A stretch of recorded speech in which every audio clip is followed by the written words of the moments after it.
Assalamualaikum warahmatullahi wabarakatuh. Perkenalkan, nama saya Syahrin Waras Sambi Misbaki, salah satu dosen di Sekolah Vokasi Universitas Diponegoro. Video kali ini dibuat untuk memenuhi syarat pada kegiatan sertifikasi dosen tahun 2024, yaitu pernyataan diri dosen dalam unjuk kerja Tridharma Perguruan Tinggi pada aspek pengajaran.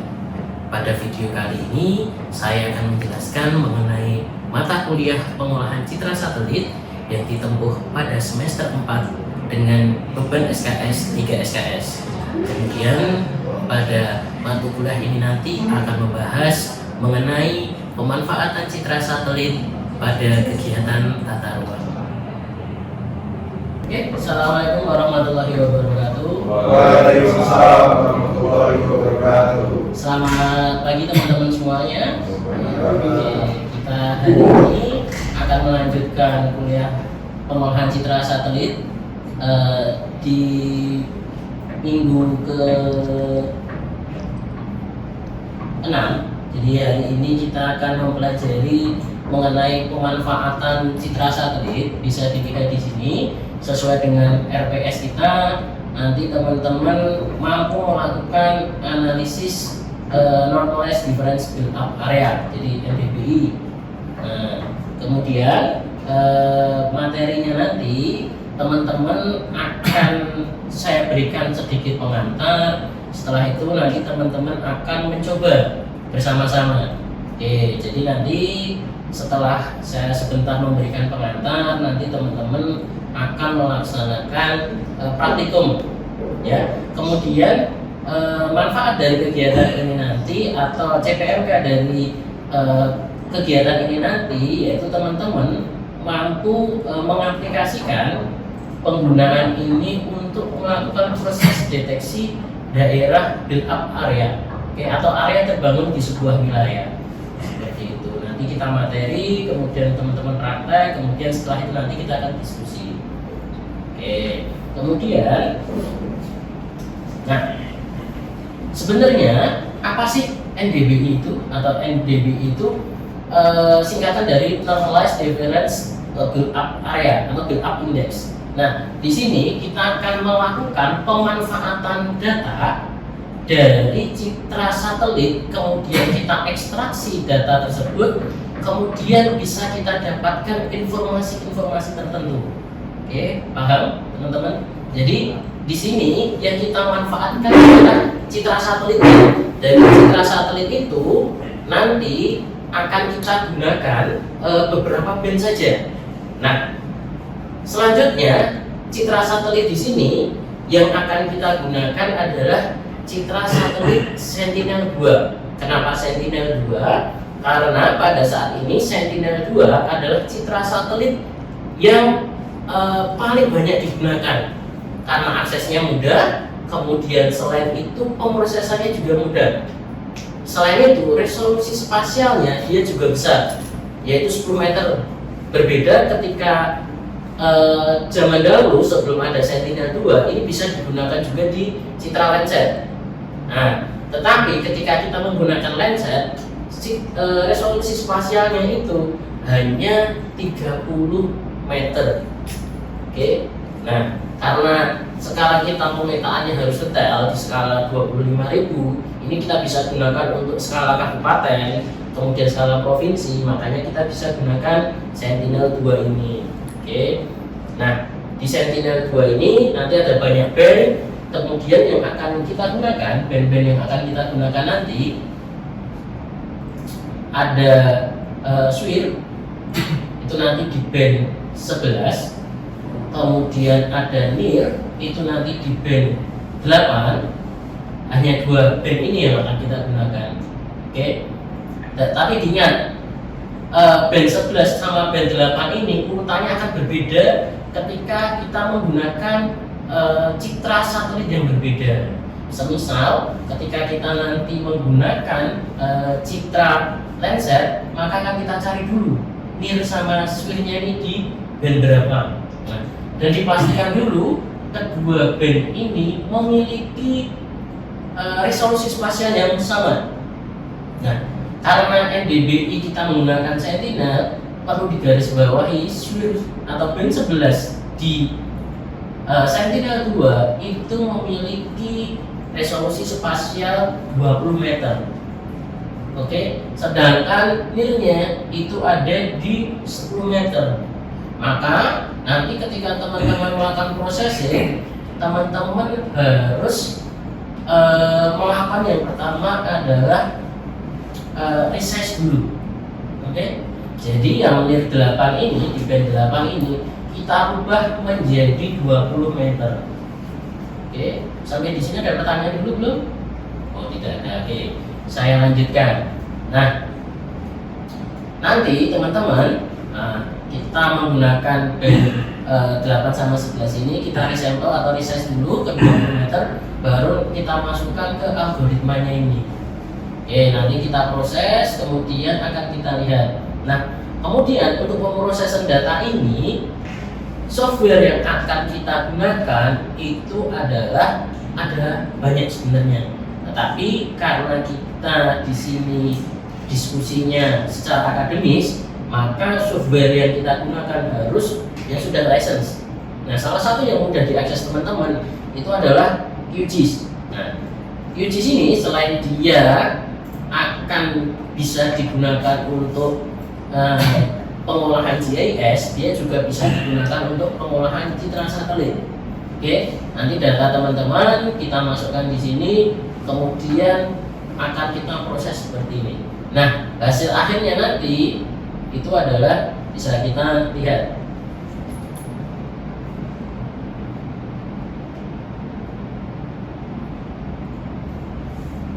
Oke, ini adalah hasil akhir dari proses teman-teman nanti. Oke, jadi yang warna pink ini adalah hasil dari build up area. Oke, jadi build up area ini, walaupun datanya ini satu kabupaten, akan jauh lebih mudah kita proses.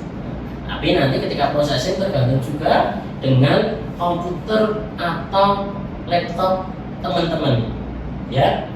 Jadi bisa saja nanti ada Mas Ehsan prosesnya lebih cepat daripada Mas Taufik atau bagaimana, itu tergantung dari komputer atau laptop teman-teman.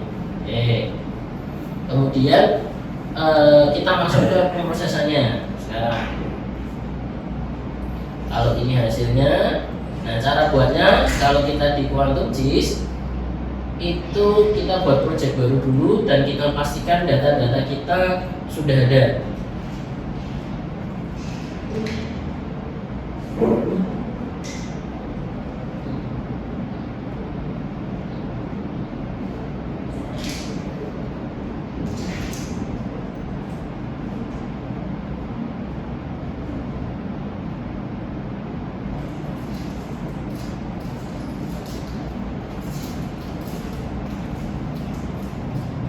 Oke, ini adalah data mentah dari citra Sentinel-2. Nah, ini ada band 1, band 2, band 3, band 4 sampai dengan band 12. Kita ingat yang kita butuhkan tadi ada band 11 sama band 8. Oke. Ya, kita masukkan band 11 dan band 8. Di band 11-nya kita masukkan. Oke, kemudian band 8 kita.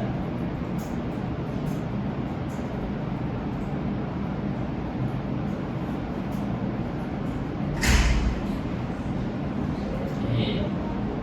Nah, ini sudah 2 band kita siapkan. Nah, di sini tapi karena nanti teman-teman harus dipastikan dulu citra teman-teman itu harus tidak ada awannya. Oke. Kalau banyak awan seperti ini nanti bermasalah juga, ya. Nanti teman-teman akan kesulitan dalam melakukan proses interpretasi. Tetapi ini sebagai contoh saja, data yang saya miliki baru ini. Nanti kita bisa proses data yang lain. Tapi coba saya cek dulu apakah ada data yang tidak ada awannya.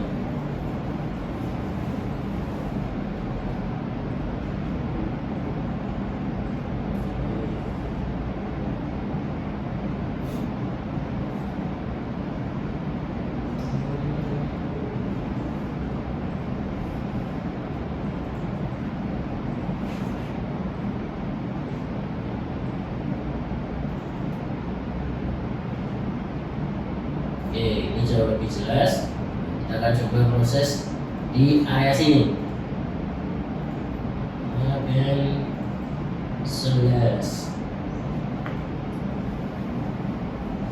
Yang lain kita matikan dulu.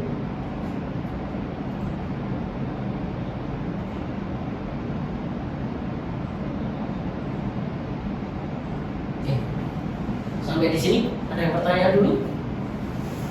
Oke, bisa semuanya? Oke. Terkait sentimen itu, apakah di setiap daerah itu pasti mempengaruhi ya Pak? Kayak misal kerapatannya pasti terdeteksi, misal daerah yang kayak Semarang Kota sama daerah yang belum perkotaan banget itu apakah dapat mendeteksi? Oke, terima kasih pertanyaan dari Mas Lutfi. Nah, sebenarnya kalau areanya itu luasannya satu objeknya itu lebih dari 20 meter atau 10 meter, 20 kali 20 berarti satu objeknya dia 400 meter atau 100 meter, itu bisa dia deteksi. Kenapa? Karena paling kecil dia adalah 10 meter. Oke. Berbeda ketika kita menggunakan CSRT. Kalau menggunakan citra satelit resolusi tinggi, maka objek yang bisa kita deteksi itu memiliki minimal adalah 0,5 kali 0,5. Oke, berarti 2,5 meter. Jadi benda dengan luasan 2,5 meter itu pasti bisa terdeteksi.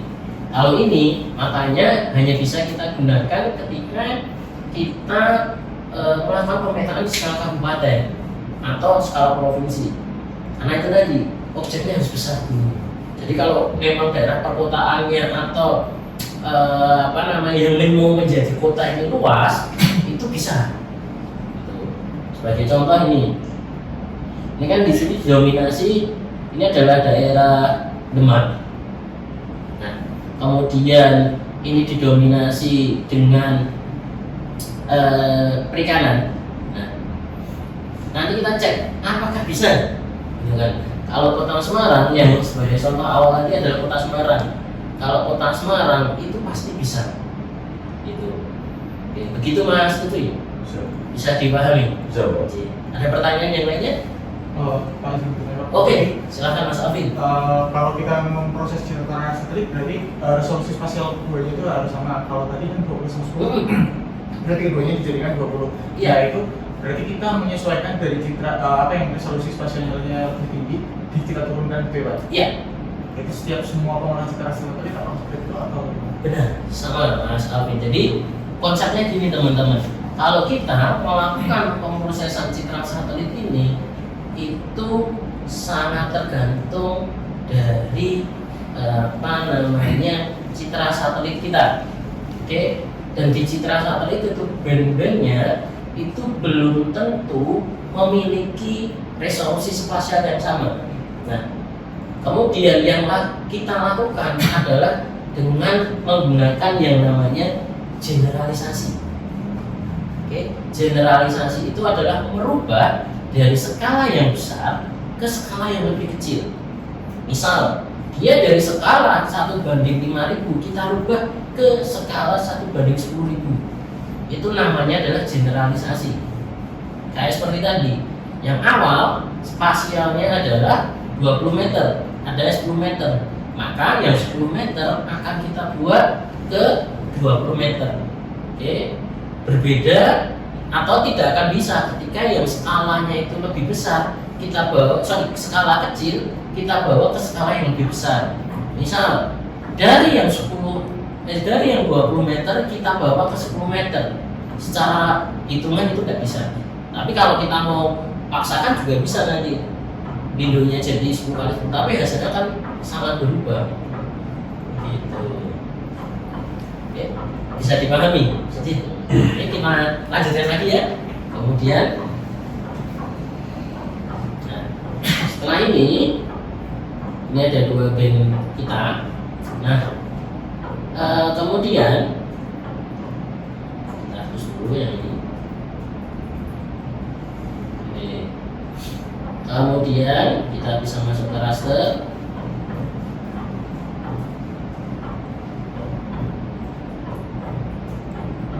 Kemudian kita nanti masuk ke raster kalkulator. Nah, dari raster kalkulator inilah nanti kita akan proses. Oke. Jadi semisal rumusnya tadi apa teman-teman? Oke, ada band 11 dikurangi band 8, kemudian band 11 ditambah band 8. Dan nanti tinggal kita masukkan di sini. Oke. Jadi ada band 11. Oke. Nah, nanti tinggal kita band 11 adalah ini.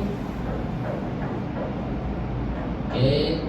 Kemudian tambah tahun dulu tadi. Oke, band 8. Kemudian di sini band 11 ditambah. Oke. Ini kalau expression valid, kemudian kita masih di mana nanti? Kita kasih nama MDPI. Oke. Kemudian ini nanti ukurannya, kemudian ini nanti adalah untuk koordinatnya, sistem koordinatnya, kemudian tiga. Oke saja. Kita tunggu. Coba nanti teman-teman bisa cek bagaimana hasil dari teman-teman sambil kita tunggu. Nah, setelah ini teman-teman bisa mencoba untuk melakukan proses tadi. Oke. Nah, itu sudah selesai. Mungkin Pak Stoffen bisa membukakan. Oke. Nah, oke ya. Oke. Nah, ini adalah hasilnya. Hasilnya ini itu ada nilainya minus 1 sampai dengan 1. Jadi rentang nilainya itu terdiri dari min 1 sama dengan 1. Oke. Kenapa? Karena ini nanti dia menunjukkan backscatteringnya sebenarnya juga. Jadi nilai minus 1 itu apa, kemudian 1 apa, itu sudah ada pembagiannya juga.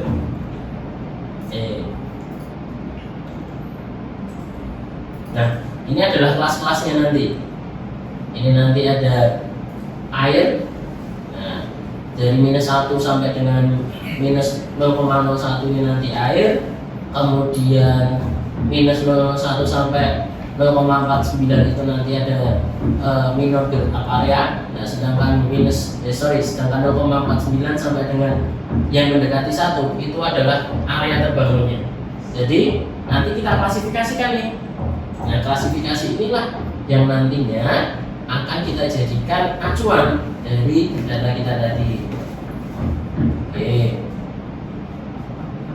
Kemudian kalau ini tinggal kita properties.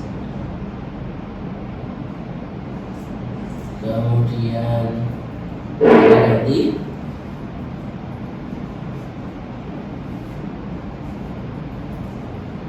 Kemudian kita ganti warnanya.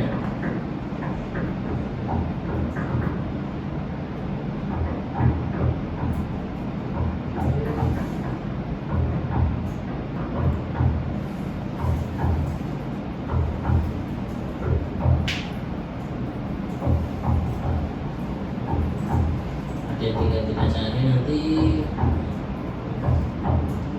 kita sesuaikan bisa menggunakan warna ini. Oke. Nah. Dan nanti kita cek yang ini. Nah, yang merah-merah ini. Nah, karena ini tadi didominasi adalah daerah perairan, maka yang nilai yang D2 ini adalah lahan terbangunnya. Oke, jadi yang nilainya lebih besar dari 0,46 sampai 0,8059 itu adalah area terbaru. Oke. Yuk, sekarang saatnya kita coba, teman-teman. Nah, saya akan berkeliling ngecek progres dari teman-teman. Nah, silahkan dicek. Nanti teman-teman bisa menampilkan hasilnya juga.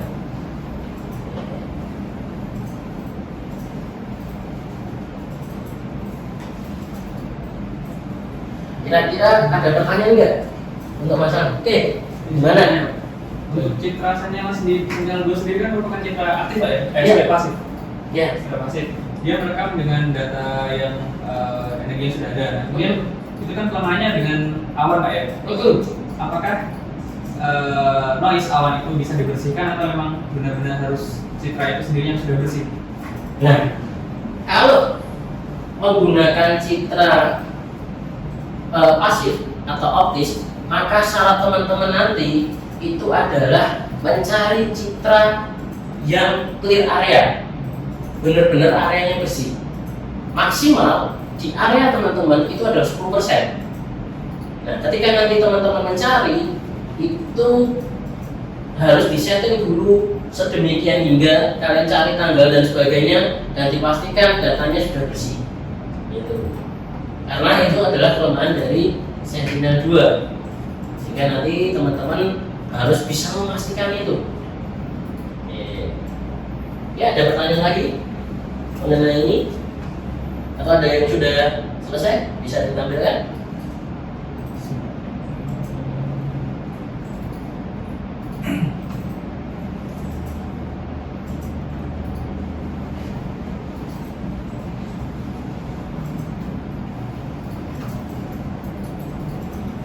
Apakah ada kesulitan untuk Mas Dapat? Gini cari ini Pak, citra yang memang dia awalnya paling sedikit. Oh, siap. Ya, nanti itu disetting ya kalau mencarinya itu.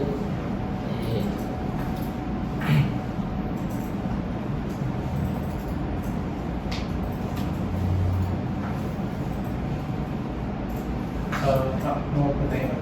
Ya. Mengenai hasil yang telah kita klasifikasi sendiri, apakah memungkinkan terjadi kesalahan Pak? Jadi ketika sebenarnya mungkin dia bermukiman, tapi nanti di klasifikasinya sendiri bukan bermukiman, atau memang sudah pasti hasil dari klasifikasi ini pasti sudah benar Pak? Oh, pertanyaan bagus dari Mas Alvin.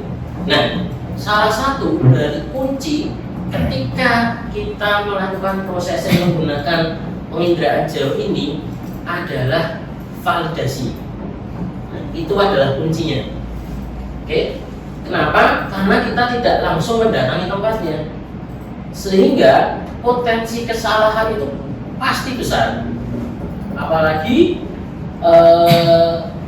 kita bisa ingat satelit ini kan tingginya itu kan 2000 km, 3000 km di atas atmosfer bumi, dan di situ dia juga melewati atmosfer, melewati awan dan sebagainya, sehingga terjadi banyak distraksi, sehingga kesalahan itu pasti terjadi. Nah, untuk mengantisipasi hal itu, maka ada yang dinamakan dengan validasi lapangan. Itu adalah kuncinya. Maka sangat bagusnya ketika teman-teman selesai melakukan proses ini, teman-teman melakukan validasi di lapangan. Oke, itu nanti kita bisa merujuk ke beberapa aturan.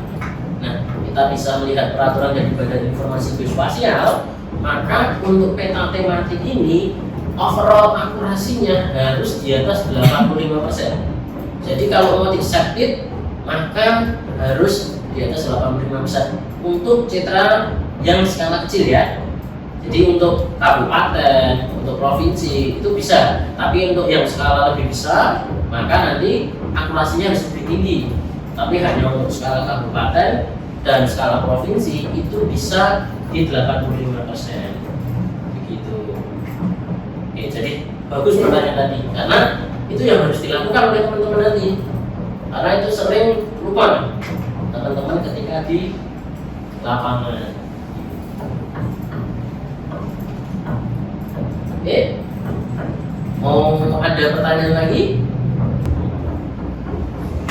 mau cek, oh Mas Alvin udah selesai. Nah, saya lihat. Oke, nah ini seperti ini Mas Alvin, memang ini. Nah, oke, jadi kan bisa kelihatan nih di mana daerah yang memiliki perkotaannya dan di mana daerah yang itu berisi hamparan sawah atau vegetasi lainnya gitu. Nah ini kegunaannya nih, kita tidak perlu ke lapangan secara umum ya. Jadi kita bisa melihat di atas laptop atau di atas komputer pun kita bisa melakukan pemetaan tanpa perlu ke lapangan seperti itu. Ini adalah fungsi dari penggunaan pemetaan tadi. Oke. Nah coba saya lihat untuk yang lainnya. Oke. Mas Lutfi, oke, ya ini Mas Lutfi bisa ini. Nah, tapi ini dibenarkan dulu ya Mas, ada yang salah ya Mas. Nah, nanti bisa dicek. Ini nanti dirunning ulang ya Mas. Oke, nanti kalau sudah selesai dirunning ulang, hasilnya pasti beda itu Mas. Oke, Mas Esan, ada pertanyaan nggak untuk Mas Esan? Masih proses Pak. Oke, ya.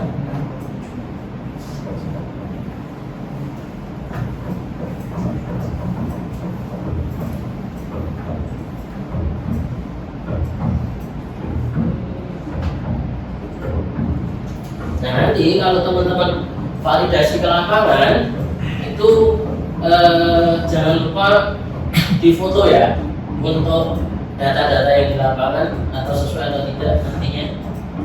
Nanti akan jauh lebih bisa kita gunakan nanti. Oke. Nah untuk mata kuliah kita hari ini kita cukupkan. Teman-teman sudah paham semuanya kira-kira?